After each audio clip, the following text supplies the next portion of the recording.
기자수첩으로 변상욱 대기자는 뭐 가지고 오셨어요? 예, 조총련의 파산과 몰락이 이번 주 초에 지구촌 화제 중에 하나였습니다. 왜 조총련한테 지구촌이 주목할까? 겉으로는 제1교포 사회의 일부를 대표하고 일본 정부와 북한 정부를 잇는 대사관 노릇도 하는 거지만 실제로 조총련의 핵심 사업은 애국상공이기 때문에 그렇습니다. 애국상공? 예. 애국상공이라면 돈 벌어서 나라를 돕는다 뭐 이런 그렇죠. 뜻인가요? 나라를 사랑하기 때문에 돈을 많이 번다는 건데 다 아시는 대로 조총련은 북한 외화벌이의 주요 통로입니다.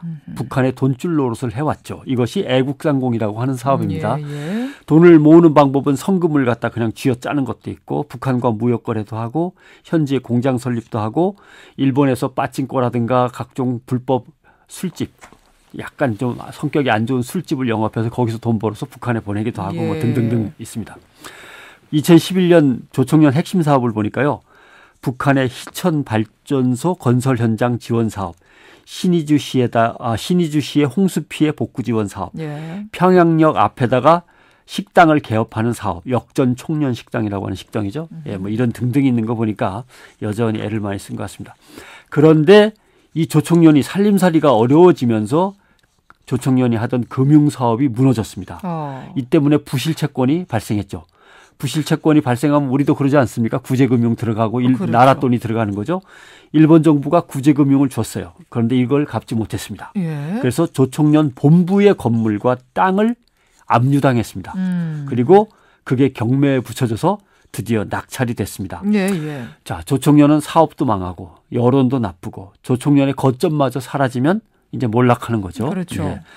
조총련 재산을 낙찰받은 응찰자는 540억 원 정도를 써낸 몽골 기업 아바르라고 하는 기업이었습니다. 몽골 기업이요? 예. 근데 몽골 기업이 일본 도쿄 한복판에 조총련이 가지고 있던 부동산을 사야 할 이유가 뭐 사업하려고요? 이유를 모르니까 상당히 당황하셨죠? 사실 저도 모르겠습니다.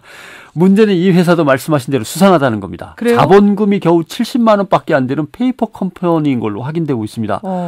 자본금이 70만 원짜리가 왜 수백억 원의 조총련 부동산을 샀을까?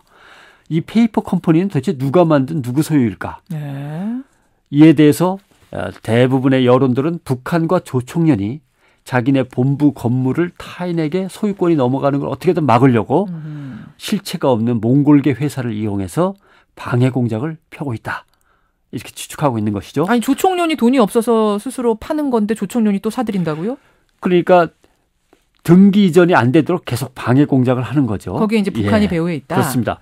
정당한 사람이 사서 쓰지 못하게 페이퍼 컴퍼니가 사고 페이퍼 컴퍼니를 뒤에서 조정하는 거겠죠.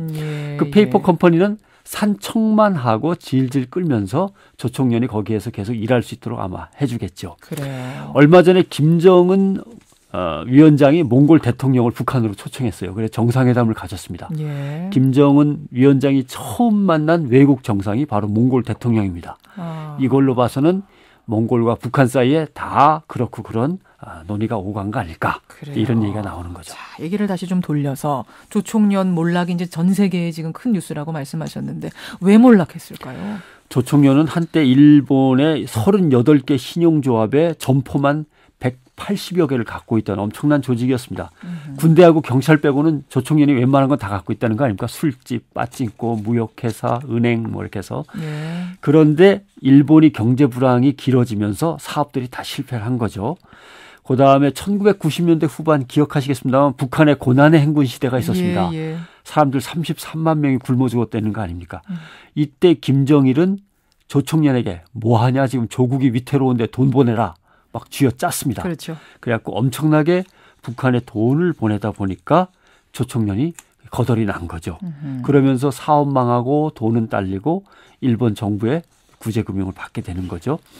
그다음에 또 하나 정치적인 사건들은 이때 북한이 일본 사람들을 납치해서 간첩으로 조작하려던 일본인 납치 사건이 들통이 나버렸습니다. 그래서 또 일본 정부는 북한에 가서 이 사람들을 빼내왔습니다.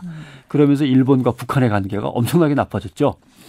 그러자 일본 정부가 조총련이 하던 빠찡코 사업과 술집들에 대해서 세무사찰을 펴고 강력하게 응징하기 시작했고. 목줄을 쥐기 시작한 거예요.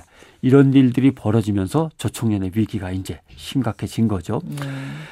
그리고 지금은 북한과 조총련 사이도 많이 틀어졌다고 합니다. 그래요? 예.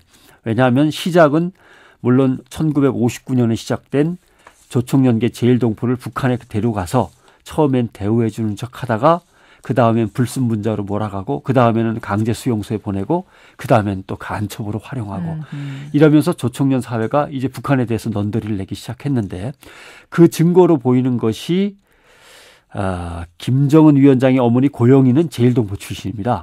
그런데 김정은 위원장이 등극했는데도 조총련에서는 심드렁하니 그렇게 크게 환영하는 표시를 내지 않았어요. 이미 사이가 틀어질 대로 틀어진 거고요. 그다음에 이걸 커버해 주려면 김일성이 등장해야 되는데 김일성은 이미 고인이 되신 지 오래고 이러면서 북한과 조총련 사이를 이어줄 고리가 없어지는 거죠. 예. 그리고 냉전이 끝난 1990년대 이후에는 한국 국적으로 옮겨가는 사람도 많이 늘었고 요새도 한 달에 100여 명씩 계속 탈퇴하고 있다. 그런 얘기가 나오고 있습니다. 우리 민족의 아픈 부분이에요. 예. 다만 이제 여기서 중요한 것은 조총련이 구심점과 거점을 잃고 무너졌을 때 제1동포 사회는 어떻게 될 건가? 그리고 대한민국은 이걸 어떻게 받아들이고 어떻게 처리할 건가? 그렇죠. 이런 문제가 남았습니다. 그렇죠. 뭐 제1동포 사회를 남북으로 가르는 건 저도 찬성하지 않습니다만은 다시는 제1교포 사회가 북한의 외화벌이의 앵벌이가 되지 않도록 제1동포 사회를 건강하게 지탱해 나갈 수 있도록 지원하는 것. 그래서 제1동포 사회가 한국에도 도움이 될 수 있도록 하는 것. 이것이 이제 아마 우리의 일일 겁니다.